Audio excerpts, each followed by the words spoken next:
Hey guys, magluluto tayo ng pinakbet. So ito yung kalabasa.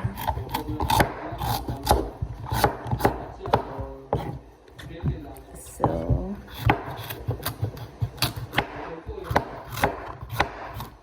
yan.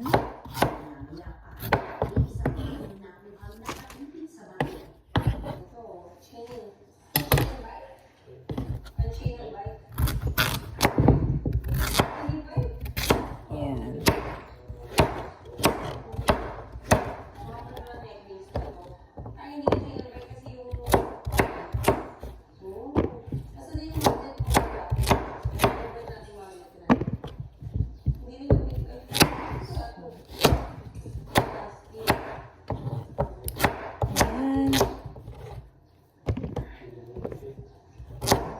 Tayo.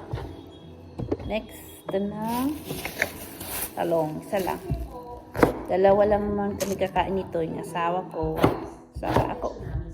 Mga bata may sila, barbecue chicken.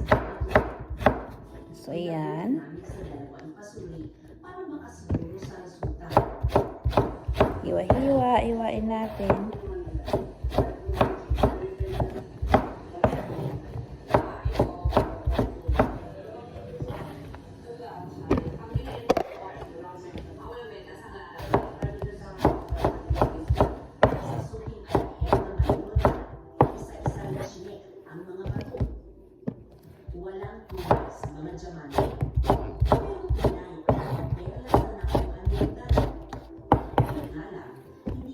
Yan. So, yung iba na gayak ko natin yung chicken.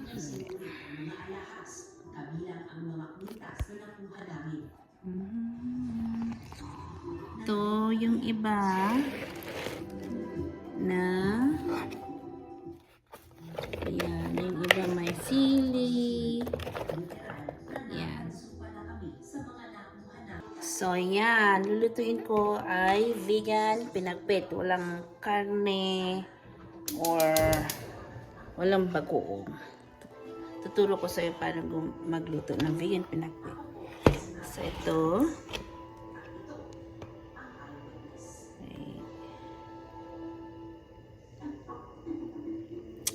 Ayan. So, gagawin ko lalagay ko na lahat. So, wala ding ano siya, wala ding nawasan ko ito. So, wala ding ano to, wala ding oil, no oil. So, ayan. So, ngayon magkukuha lang ako ng gagawin natin. Magkukuha ako ng soy sauce.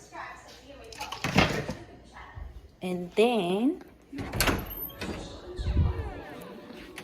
so dito, garlic, onions. So, yan na muna. So, dito,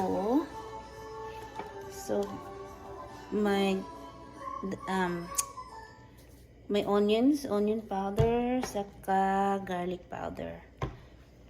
And, ito din nilalagyan ko din siya ng yung pampalasa kasi nga gagawa na tayo ng vegan pinakbet. So, wala siyang halong karne or walang bagoong or isda. Ano yun? Kamakiti.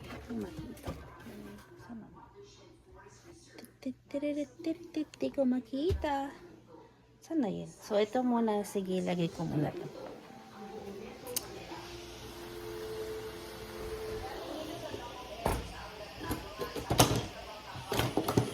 Lang tayo ng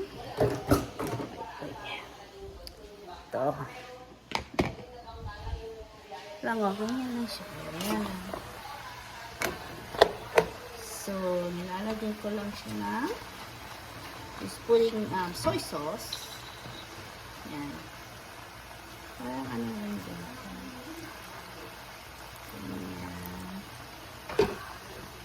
soy sauce, tapos garlic.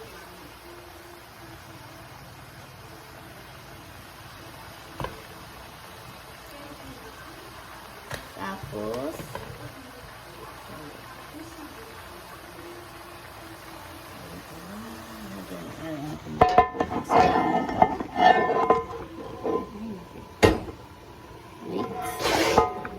yan.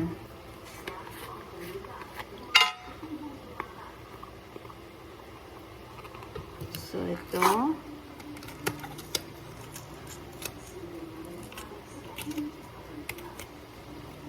So, onion powder, maglalagay tayo ng konti lang.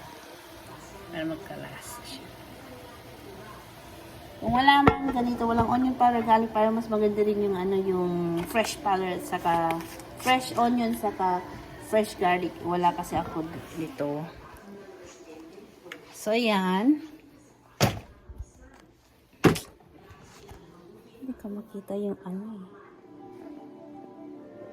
So, ayan. Ay, ganyan lang.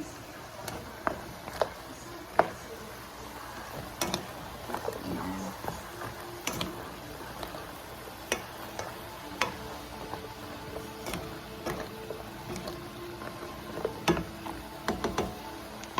Tapos maglalagay tayo ng konting tubig. So, lutuin natin ng mga ilang minutes din. After that, tikman natin. Ayan. Kunti lang na ito. Ayan lang. Masarap naman siya kahit walang karne. Basta. So, yan mga siguro lutuin natin ng mga ilang minuto. Siguro mga 20 minutes.